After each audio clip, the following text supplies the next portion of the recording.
A todo esto apareció en otros capítulos. Aquí está Gabriel Rubinstein, economista, Juan Luis Boure, economista jefe de Fiel. Gracias a ambos por este ratito. Sepan disculpar la dinámica y por dónde anda la vida. ¿Ninguno es de River o de Boca o sí?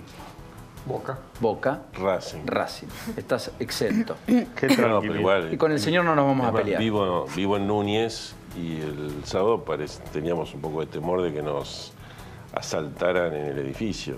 Y la ciudad quedó destruida. O sea, y no pudimos salir, y no podíamos salir de nuestras casas. Así que, y yo estuve hasta el mediodía por ahí comiendo y parecía que la cosa venía bien. Y después, bueno, fue este desastre que creo que a todo el mundo le impacta muchísimo, ¿no? ¿Y qué juega un papel también en expectativas, en confianza, en desazón, en humor? Y sí. Hay algo ahí no mensurable que está, ¿no? Latente.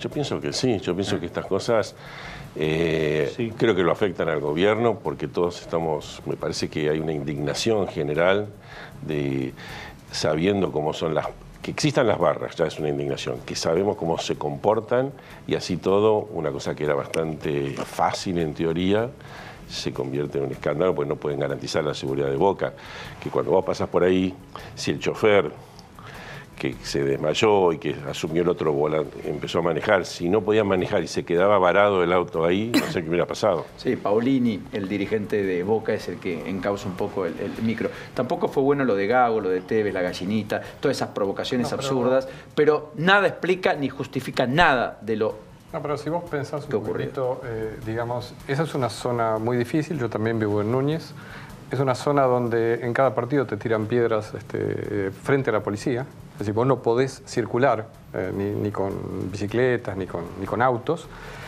La policía no hace nada, está indefensa. De hecho, los videos muestran cómo retrocede frente a unas piedras que se le tiran. Entonces, lo que estás viendo es un proceso de incapacidad. Es decir, así como vos podés tener mala praxis en algunas cuestiones económicas, políticas, diversas. Está muy bien planteado, digamos, vos tenés en ese caso, digamos, una incapacidad de manejar una situación para la cual fuiste designado. Porque vos, la designación para la cual estás, la policía claro. y, digamos, la fuerza de seguridad, está para eso, no para otra cosa. Y sin embargo, vos sos incapaz de hacerlo. Con lo cual, lo que estás mostrando es una cierta debilidad digamos, de tu capacidad de manejo de las cosas. Sin duda que esto va a tener durante algún tiempo algún impacto. No, es más, en la política y en todos los ámbitos donde nosotros nos movemos habitualmente, ya está instalado que quien no puede lo menos, no puede lo más. Y si vos ves el volumen de crisis por lo que viene atravesando la Argentina, esto vendría a ser quizás lo menos. Al igual que el kirchnerismo se metió en el fútbol y empezó con el 38 al 38 y después no hizo una bien este gobierno también. Así que tienen que empezar a darse cuenta. O sea que yo creo que no sé si el gobierno siquiera se metió en el fútbol. Me parece que el gobierno, es, como en tantos otros temas, presidente no. Y por acción o por omisión quiere meterse. Hoy Jacobi decía, parece Michael Jackson cuando baila, parece que va para adelante pero va para atrás.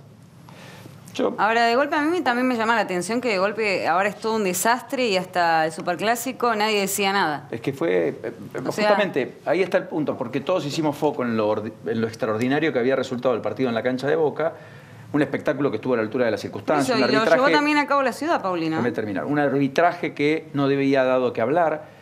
El árbitro no había sido protagonista. El primer tiempo fue futbolísticamente de primerísimo nivel. La gente de River entró y salió como correspondía. La gente de Boca disfrutó. Fue un espectáculo. Claro, no se definió. Probablemente fue eso, no sé. Pero eso nos llamó la atención por lo extraordinario, porque lo ordinario era más bien esto. Y lo que todo el mundo intuía que podía pasar, finalmente pasó. Esto es el drama argentino. En Newell's, Rosario Central, en la cancha de Arsenal, dentro del estadio había menos de 100 personas. Fuera del estadio, donde no hubo ni público local ni visitante, hubo 100 detenidos. Gente que había venido de Rosario, de uno y de otro club, y que se enfrentaron en las zonas adyacentes a la cancha de Arsenal a 350 kilómetros de donde debieron jugar. 211 miembros tiene la FIFA, 211. ¿Saben cuál es el único miembro que no tiene los visitantes en los estadios? Argentina. Sin embargo, y pese a ello, es uno de los 10 con mayor reporte de violencia en las canchas. Yo creo que es dramático. Punto. Descriptivo. Bueno, hay presupuesto en la provincia de Buenos Aires el lunes cancelar y después... Sí, efectivamente, se trata el próximo lunes, estaba previsto para el viernes, pero por el G20 se pasa para el lunes, ya estaría todo acordado, dialogaron durante la semana pasada y esta semana fundamentalmente con el Frente Renovador, más allá de la discusión puntual que tuvo el intendente de San Fernando, Luis Andreotti, con Hernán Lacunza, al cual no lo van a designar canciller nunca, porque se mantiene en sus ideas, pero bueno, dentro de la política vos tenés que negociar. La negociación sería que la provincia se hará cargo de todos los subsidios, tanto al transporte, tanto a la tarifa social, algo que en principio iba a recaer sobre los municipios, y el tema SEAMSE, habría una negociación también para ver qué pasa con esa situación. En otro orden, también se van a habilitar algunas cuestiones delegadas del gobierno de la provincia de Buenos Aires, como por ejemplo, supervisiones en los consejos escolares, mayor participación, algo que estaba pidiendo el movimiento Evita. Por otro lado, quedan los puestos del Banco Provincia y también los entes de control, que también están en el medio de esta negociación para definir los números. Con los acuerdos alcanzados con el Frente Renovador, ya tendrían los votos necesarios para el presupuesto y también para la aprobación más importante, que es el endeudamiento que tiene previsto el gobierno de la provincia de Buenos Aires para hacer frente deuda pasada y quizás deuda futura. Ahora bien, el gobierno de la provincia de Buenos Aires no quiere dar más una mala noticia. Por eso anuncia el bono de 7.000 pesos para los trabajadores bonaerenses, que lo anunció hoy la gobernadora María Eugenia Vidal. Están analizando la posibilidad de una canasta navideña. Ya está, compraron 300.000 bueno, pero no se anunció. 6 productos y ya está licitado, ya está comprado. Y se anunció la semana pasada por parte de algún ministro. Y ya está también el bono de 3.500 pesos. Para los jubilados. Para los jubilados, pero el anuncio era para los que ganaban menos de 10.000 pesos. Ahora es para todos. Efectivamente. ¿Seguro? 25.000 jubilados, dice la gacetilla de prensa. No sé si alcanza a todos los jubilados de la provincia de Buenos Aires. Hay 350 y pico mil jubilados. Entonces un porcentaje, nada más. Porque eran solo el 4%, eran 12.000. Si son 25.000 es que han extendido a un poco más, a 12 o 14.000 pesos de ingreso. Otro dato, cerraron paritarias para el 2018 y para el 2019 con todos los gremios no docentes. ATE no firmó igual. 2018-2019 lo anuncia también. Pero ATE no firmó, es su PCN eso. Sí, ATE queda afuera, hay 4 docentes afuera, SICOP afuera. Hay 4 gremios importantes dentro del Estado de la provincia de Buenos Aires. El acuerdo sería revisado con posibilidad de revisión en agosto. ¿Y el tributo del 15% a las apuestas online sale? Porque Unidad Ciudadana pidió apartarlo del proyecto de presupuesto. Va a salir apartado del proyecto de presupuesto, no solamente Unidad Ciudadana. Cambiemos también está pidiendo esto. Bueno, bajó un poquito el dólar, pero hoy hubo letes, lecaps y tantas otras cosas, ya me olvidé, alguna más. Y tasas todavía muy altas y el gobierno sigue aspirando pesos en la lógica de secar la plaza y que esto no incentive que la gente vaya al dólar. ¿La idea es que el 40 es el techo? Bueno, en realidad el techo, vamos a poner, hay una zona de no intervención, alrededor de 45, que sería una suerte de techo. Tampoco es el techo, es el momento que detona que el Banco Central venda dólares. 150 millones por día. Ese es el acuerdo con el Fondo Monetario. O sea que en realidad no hay ningún techo, sino que hay una zona de no intervención y hay un tope de esa zona a partir del cual se puede vender dólares, pero pueden ser a 46, 47, 48, 49. O sea que 40 no es un techo. Ahora, en el día a día, en estas semanas, uno podría decir que el Banco Central estuvo liberando dinero y ahora de vuelta contrayendo. Y hay un fine-tuning, hay como una sintonía fina. Y en ese sentido, esa mayor esterilización, esa mayor colocación del ELIC que hubo, bueno, frena un poquito el dólar. Pero diríamos que habría inquietud si el dólar va a 40, 41, 42, sí que habría inquietud, pero no es que hay un techo Está bien, pero yo definido. Justamente se lo preguntaba entendiendo las reglas técnicas, de que el gobierno antes liberaba y ahora cerró, porque me parece que se asustó y que hay una barrera psicológica y un peso por día, como pasó el viernes, como pasó el lunes, ya daba la impresión de que tampoco estaba manejando esa variable, digamos. Yo creo que hay otra cosa que hay que tener en cuenta, digamos. La primera cuestión es, el dólar sube, entre otras cosas, porque uno liberó muchos pesos, la liberación que mencionaba Gabriel recién, entonces quedan pesos flotando, van a ello. Pero la segunda cuestión es que al llegar cerca del piso de la banda, si uno tiene la garantía que ese piso va a subir al 3%, bueno, uno sabe y eventualmente asume que ese nivel es relativamente bajo, bueno, hay una oportunidad de compra. Entonces hubo un ajuste, digamos, en estos días. Hacia adelante es difícil hacer una proyección, básicamente porque uno tiene un piso y un techo muy diferentes. Hay casi 10 pesos de diferencia entre el piso y el techo. A fin de año va a haber 10 pesos. Y si el año que viene sigue esto así, puede haber 11 o 12 pesos, porque si los dos números se mueven a la misma tasa, yendo de diferentes niveles, puede haber mucha diferencia. Entonces puede tener un escenario bastante interesante, para decirlo, digamos, en que el dólar se mueva en esa banda, moviéndose con bastante volatilidad. ¿Hay alguna posibilidad de intervención? Sí, como decía Rubinstein, interviene el Banco Central vendiendo, eventualmente si llega al techo. También puede vender el Tesoro, porque el Tesoro tiene dólares y puede estar operando en algún momento. En este momento no opera porque tiene exceso de pesos, entonces no necesita vender dólares. Pero probablemente intervenga en el momento cerca de las elecciones. Por ejemplo, para dar un momento en donde uno necesita dólares, porque en ese momento típicamente hay un cambio de carteras de la gente. Si se pasa de pesos a dólares, mucha parte de los digamos, inversores, simplemente para pasar la tormenta, digamos, con cierta cobertura. Entonces se pasan a dólares. Pregunta del millón es si la economía tocó fondo, está tocando fondo o si el piso todavía no se vio.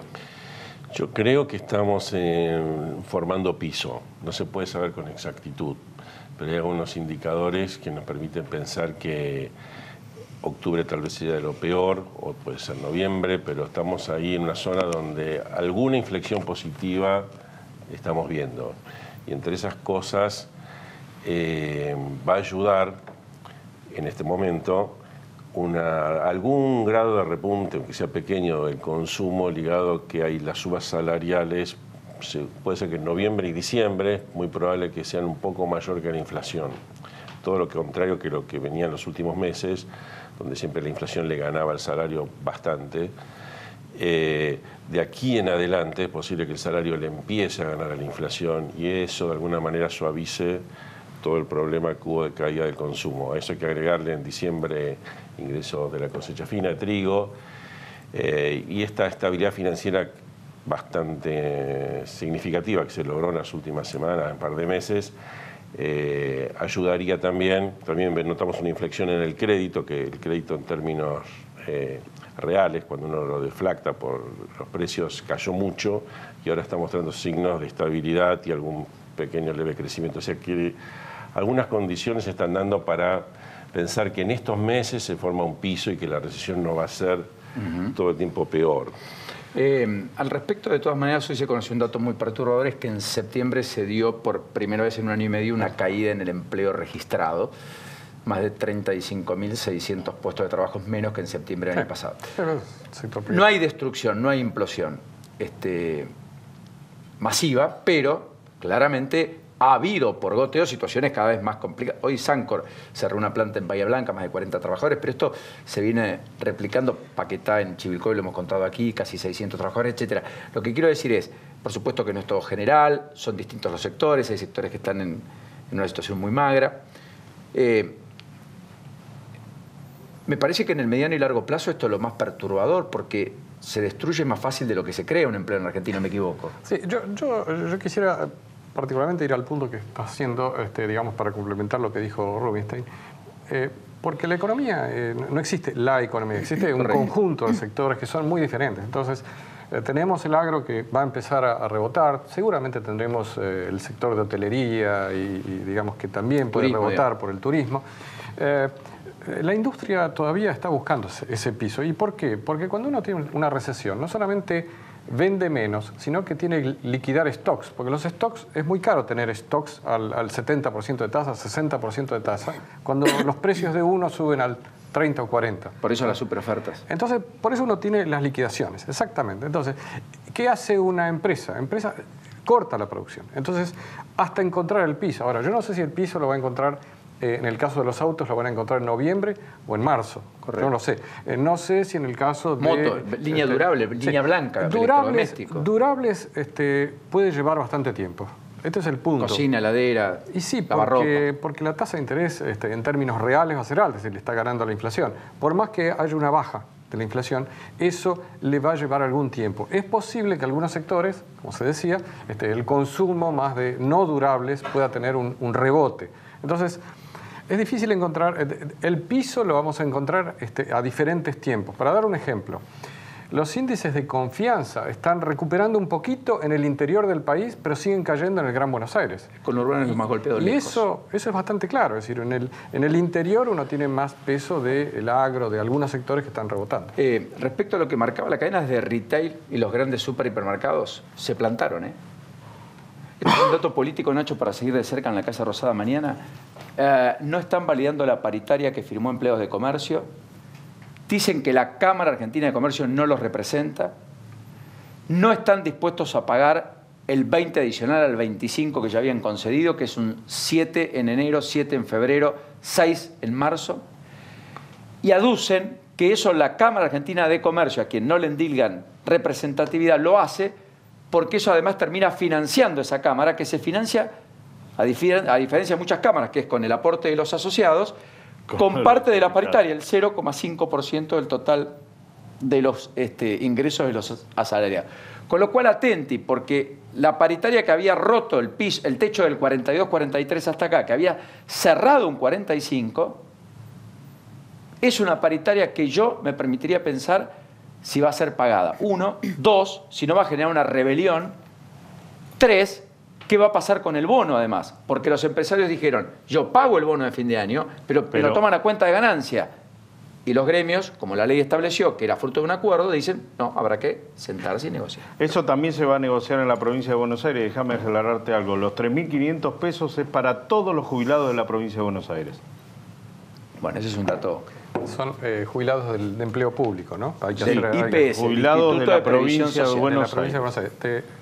Es importante destacar que cuando uno mira el índice promedio de salarios en el sector privado, el último dato es septiembre y tiene un aumento de apenas 27%. Digo apenas porque es el dato. Ahora, frente al 27, si vos tenés un sector grande como comercio, que tiene más de 1 millón de empleados, que da el 40 o 45, vos te das cuenta que hay alguna posibilidad de que ese sector tenga problemas para ser... Sí, porque además fue uno de los más golpeados. Vos recordá que la ley argentina permite homologar o no los convenios colectivos. Esto es un tema técnico. Vos podés no homologar los convenios. No estoy diciendo que lo hagan, estoy simplemente diciendo que tienen la alternativa. El ministro de Trabajo, que en este caso no es el ministro, es el secretario, es el ministro de Producción, es lo mismo, puede no homologar un convenio. Cuando no lo homologa, no es obligatorio para quienes no son socios de la Cámara que firmó. ¿Está claro lo que estoy diciendo? Sí, sí, es decir, claro. ¿Por qué en Argentina un convenio vale para todos? Bueno, porque hay lo que se llama una norma que se aplica, que es todo convenio es homologado. Y entonces, aunque lo hayan firmado los representantes de 5 empresas, vale para las 5.000 o 50.000 empresas de esa misma actividad y bajo ese mismo convenio. Esa es una cláusula, colectivo. Se llama erga omnes, los abogados lo conocen bien, nadie habla de este tema, porque cuando te pones a hablar de este tema, te peleas finalmente con los empresarios y con los sindicalistas. Así que más vale no pelearse. Quiero mostrar la agenda del G20, porque la otra pregunta del millón es, ¿todo esto le pasa a un país que es vidriera mundial a partir de esta noche? Ha llegado Emmanuel Macron, ¿no es cierto? Sí, llegó, lo recibió Gabriela Michetti. La vicepresidenta. Y mañana lo ve a Macri temprano en Casa Rosada. ¿Puedo compartir un poco la agenda? Esta es la imagen de esta hora de la noche. Ahí está Emmanuel Macron con su mujer, un poco mayor que él.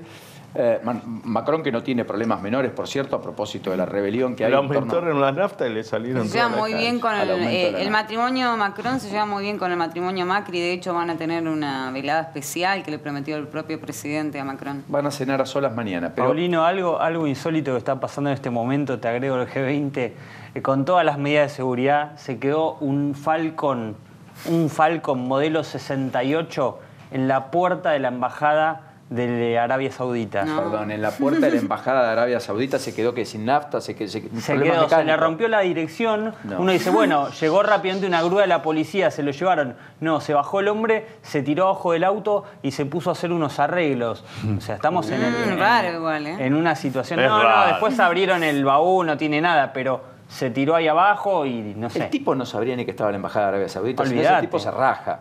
Olvídate, pero Si imagínate la si hay escena. un día para no quedarte en la puerta de la embajada. Perdón la sonrisa, se me escapa. No, No, es es que de imposible no hecho reírse. Si hay un lugar Un donde no te podés automodelo- quedar es ahí. ahí. Pero un automodelo 68 Claro. Por Dios. se queda en la puerta Y del Falcon. príncipe. Hoy llegó el príncipe. Che, y no leen las patentes De porque hecho, hoy le a la debe maña- saltar, ¿no? No, hoy a la BTV, por lo mañana había menos. muchas medidas de seguridad. Te digo, Pero, tenía un Lourdes, colega de la Lourdes, radio por que favor, estaba ahí y pero- lo echaron porque estaba Pero sacando Lourdes, una foto. ¿eh? Lourdes, por favor, no hablemos de las medidas de seguridad cuando lo que estoy contando es que un auto destartalado se quedó en la puerta de la embajada cuyo referente máximo llegó hoy y que pasó media hora y el tipo estaba cambiando, tratando de arreglar la dirección. Perdón, en un lugar en donde además llegó este hombre, el príncipe heredero de Arabia Saudita, para la cumbre, que tuvieron que salir a aclarar que tiene inmunidad diplomática porque hay una causa judicial, le están Divino el sindicado a ser el autor intelectual del asesinato de un periodista. Está investigado por un delito de lesa humanidad. Pidieron información a la justicia argentina, el fiscal instruye la investigación, el juez Lijo le pide a la Cancillería que le diga cuál es el estatus jurídico y hay un fiscal que dice, bueno, antes de tomar cartas en el asunto y saber si tengo materia para investigar o no, pido la información Sí, externa. pidió que se libren los exhortos a Yemen, a Arabia Saudita, también a Turquía. El juez Ariel Hijo hizo caso a esto y además en un planteo que hace el propio fiscal hace alusión a que podría llegar a ser competencia exclusiva de la Corte, no Claro. de la Justicia Claro, Federal, de porque la es Corte. claro. Entonces hay que tener en cuenta todo. Y de hecho, Mami. primero manda a hacer esto, el tema de los exhortos por las dudas. Igual yo creo que va a quedar en abstracto después que se vaya el príncipe, ¿no? Sí, pero en cualquiera de los casos estamos hablando de la muerte del periodista Jamal Khashoggi, que fue, bueno, noticia de tapa en todo el mundo. Bueno, quería marcar de todas maneras que la Argentina va a estar en el centro de la escena. El presidente tiene esta agenda mañana, por ejemplo. Mire, a las 9 desayuna con el primer ministro de la República de Singapur. 10:30, reunión con el presidente de la Comisión Europea y el titular del Consejo Europeo. Acá supongo que estará el tema Unión Europea-Mercosur, ese acuerdo que no está viendo la luz, pero que podría eventualmente querer seguir impulsando a Argentina, aunque las primeras definiciones de Bolsonaro no han sido en el sentido que Argentina quería, ¿no? Bueno, 12 horas reciben al presidente de Francia, Emmanuel Macron y su esposa. Efectivamente hay un almuerzo, dije una cena, un almuerzo a solas en la Quinta de Olivos. A las 6 de la tarde recibe al presidente del Consejo de Ministros de la República Italiana, Giuseppe Conte, que ha dado mucho que hablar. Luego hay una recepción de honor. Y a las 20, cena en Olivos con el primer ministro de Canadá, Justin Trudeau, y su esposa, con quien también parece trabajaron una buena relación personal, tanto el presidente como Juliana Aguada. Pese a esto, hubo fútbol hoy en Olivos, ¿eh? Acaba En de la terminar previa. el partido, sí. Se jugó, no se juega el Superclásico, se juega el de Olivos, no jugó Peña. Me encanta cuando Nacho aparece con estos datos de último momento, porque está describiendo cómo se vive. Está en bien, el se están poder de la relajando información. en la previa. 6:55 del viernes llega Trump. No tenía mejor horario, tempranito nomás. 8:55 Son los vuelos recibirán que habitualmente a la llegan. canciller de Alemania, Angela Merkel. Claro. Fíjense el tono y la preponderancia de los encuentros del presidente. El sábado tendrá una reunión con el primer ministro de la República de la India, con el presidente de la República de Corea, un encuentro con el primer ministro de Japón, Jens Abe, encuentro bilateral con la directora ejecutiva del Fondo Monetario Internacional, Christine Lagarde, a las 5 de la tarde, y 6:30 reciben al presidente de la Federación Rusa, Vladimir Putin. Gol del Piti Martínez, me dicen, por suerte. Ah, bueno. 2 de diciembre Bueno, le dan la bienvenida al presidente de la República Popular China, Xi Jinping, y a su esposa, que en la previa de este encuentro con Macri, el sábado por la noche, y porque Trump extendió la estadía como marcábamos ayer, va a tener una cumbre justamente con Donald Trump. O sea, el presidente norteamericano con el chino se juntan en la Argentina y pueden tal vez alcanzar un acuerdo que pueda ser histórico y que pueda entrar en los libros de historia en medio de una tensión diplomática creciente entre China y Estados Unidos. Qué fácil nos haría. Todo eso pasa también mientras hablamos de todo esto. ¿Qué es una disociación de países? ¿Son dos países distintos? Bueno, no sé si tan distintos, porque fíjate, yo creo que una de las cosas que obviamente Macri iba a buscar la mayor cantidad de acuerdos, las posibilidades de aumento de inversiones, que después esas cosas seguirán sus carriles habituales porque nada se concreta tan rápido. Pero creo que hay una discusión en el mundo de decir, bueno, ¿cómo sigue la Argentina? Porque si va a retornar lo que todos hablamos como el populismo, o el populismo más exacerbado, llamémosle cristinismo, Cristina, si eso es lo que vuelve a la Argentina, todo se desdibuja. El otro día el presidente de Dow Chemical lo dijo en una reunión, tenemos 20.000 millones de dólares para apostar en vaca muerta, pero si viene el populismo no invertimos nada. Es decir, que Argentina en ese sentido muestra dos facetas, como diciendo que quiere avanzar en una dirección y es muy importante, y el G20, y somos parte del mundo, y que vengan las inversiones, etcétera, pero hay un riesgo básico donde la sociedad argentina no dirimió que, digamos, cómo va a conducirse con políticas de Estado que no vayan de un extremo al otro. Entonces vos mostraste un extremo, un partido en cancha de Boca que se jugó sin problemas, buen fútbol, etcétera, y el otro extremo donde no se pudo jugar, no se pudo garantizar la seguridad de un equipo de fútbol, un ómnibus, no se pudo garantizar. Entonces, ese extremo se refleja también en la política, es decir, como Argentina puede tener, supongamos, como en todos los países, sector un poco más de derecha, un poco más de izquierda, etcétera, pero no se cuestiona todo. Entonces, en Argentina podemos pasar de un extremo, de un país que quiere las inversiones extranjeras, que hace un acuerdo con el fondo, etcétera, a otro país que a lo mejor mañana dice, no, esto no, o si invertiste acá, te tengo que cobrar esto y te arruino la inversión, o defaulteamos al fondo, o defaulteamos a los holdouts, o lo que fuera. Entonces, Argentina no es confiable. Nosotros queremos sacar, no queremos poner, está claro, es decir, nosotros queremos tener todos los beneficios de las inversiones, etcétera, pero cada vez que tenemos un problema tratamos de mirar a ver a quién le podemos sacar la plata para poder hacer frente a es esto problemas. De querer los derechos, incorporarlos, es pero querer, no tener el correlato de la responsabilidad que eso conlleva. Es un nivel de derechos que en realidad no son derechos. Digamos, cuando uno pide, digamos, todo... no, pero derechos y obligaciones. Queremos los derechos, no las obligaciones. Bueno, esa es la historia de Argentina. Argentina era un país desde los más avanzados del mundo, pasó a lo que es hoy en día, ¿no? Dijo hoy Duhovne en el evento empresarial VIP del G20, en el Council of America, qué sé yo, donde estuvieron algunos gobernadores y también hubo bastante de política en la oposición. La pregunta de los inversores pasaron del programa financiero a los riesgos políticos. Y acá el problema es, ¿para el riesgo político solo es Cristina o también es Macri? Y su mala praxis y su falta de aciertos que llevan a pensar que el pasado puede volver cuando alguien podría pensar que estuviera para mí son dos riesgos diferentes. Uno puede criticar muchas cosas de Macri y eventualmente puede venir un gobierno que sea superador de Macri, por ejemplo, un gobierno del peronismo, etcétera, que pudiera ser una alternativa. Si uno dice, bueno, Macri no, votemos a otro. El problema es que el otro, ¿qué tipo de gobierno es? Una cosa es decir, vamos a poner el caso concreto, si bueno, hicimos un acuerdo con el Fondo Monetario, o vamos a discutir un presupuesto, nos ponemos de acuerdo para cumplir ese presupuesto, porque si cumplimos ese presupuesto tenemos fondos, ok.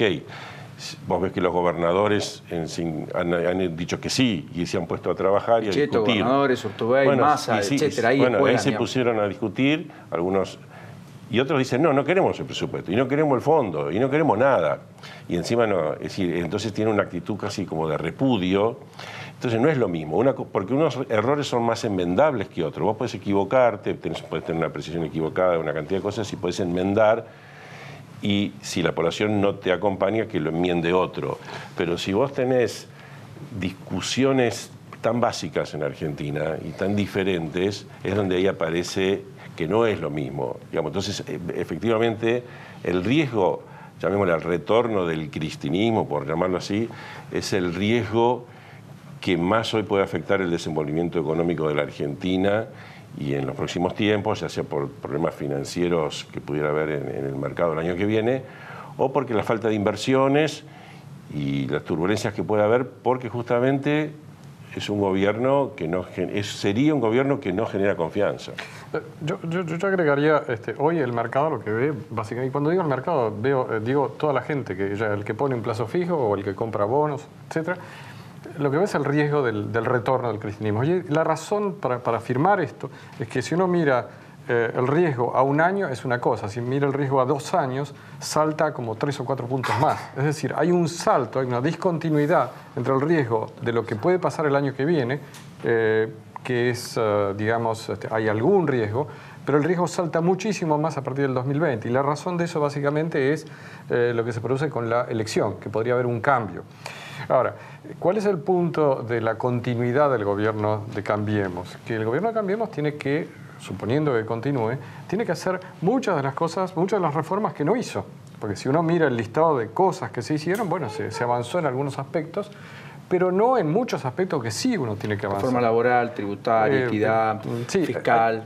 Básicamente, uno tiene que garantizar que la reforma, la reducción del déficit la va a poder sostener y que va a estar permanente. Tiene que sostener que va a haber apertura de la economía y no en una economía cerrada. Tiene que sostener que no va a haber default, ¿no? Digamos, son demasiadas cosas. Y que el negocio es producir y no estar en la timba o en su defecto jugar con los bonos y el corto plazo. Lo importante es ver que no solamente hay un problema con la plata que no va a venir si pasa eso, como lo que decía el presidente de Dow, sino la plata que se va a ir, que es la plata de los argentinos. Simplemente el argentino va a tratar de otra vez ocultar sus fondos de alguna forma, y eso es muy grave porque te lleva básicamente a una evolución mediocre, en lugar de ir a un crecimiento. Les agradezco enormemente a los dos. Gracias a vos. Gracias. Muy generosos, muy gentiles.